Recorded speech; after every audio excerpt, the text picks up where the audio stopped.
নমস্কার, আমি শ্রীকৃষ্ণ। আশার আলোর আরেকটি নতুন পর্বে আপনাদের সামনে উপস্থিত হয়েছি আরেকটি বিষয় নিয়ে।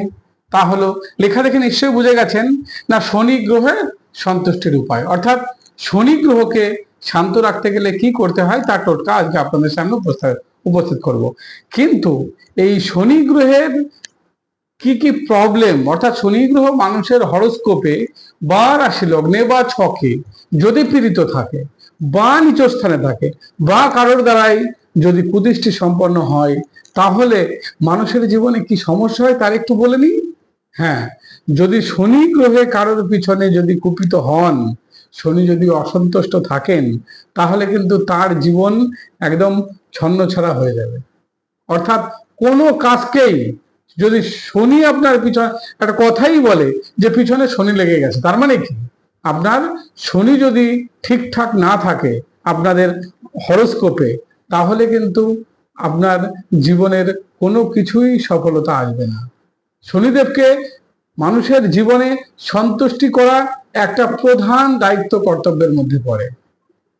যদি শনিদেব অসন্তুষ্ট হন, তাহলে তার কিন্তু একদম, যদি 5 তলার থেকে একদম নিচ তলায় কিন্তু টেনে নামিয়ে নিয়ে আনতে হবে। অতএব মনে রাখবেন, শনিদেবকে সন্তুষ্ট করতেই হবে। সেই জন্যে আপনাদের কাছে কিছু টোটকা দিয়ে যাচ্ছি, আপনি এগুলো পালন করবেন, দেখবেন অনেকটা শনিদেবের এই কুদৃষ্টি থেকে অনেকটাই রক্ষা পাবেন। তাহলে প্রথমে কি বলবো, আমরা প্রথমে হচ্ছে শনিবারের দিন একটু নিরামিষ ভোজন করবেন। যাদের হরোস্কোপে শনি পীড়িত আছে তাদের ক্ষেত্রে, সবার যে পীড়িত থাকবে এমন কিন্তু নয়। তাহলে শনিবারের দিন নিরামিষ ভোজন করবেন।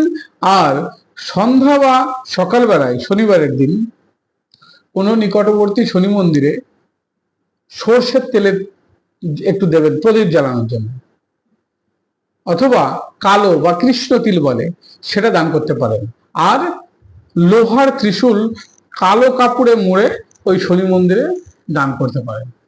এই কটা জিনিস যদি আপনারা করেন, তাহলে আপনার শনিদেব যদি আপনার হরোস্কোপে পীড়িত থাকে, তাহলে সেখান থেকে আপনি রেহাই পেতে পারেন।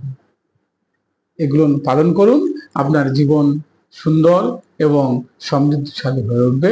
আজ এই পর্যন্তই, দেখা হবে নতুন কোনো পর্বে নতুন কোনো বিষয় নিয়ে। ততক্ষণ ভালো থাকবেন, আর অনুষ্ঠানগুলো দেখতে থাকুন। কেমন লাগে সেটা কমেন্ট সেকশনে জানান। আজ এই পর্যন্ত, নমস্কার।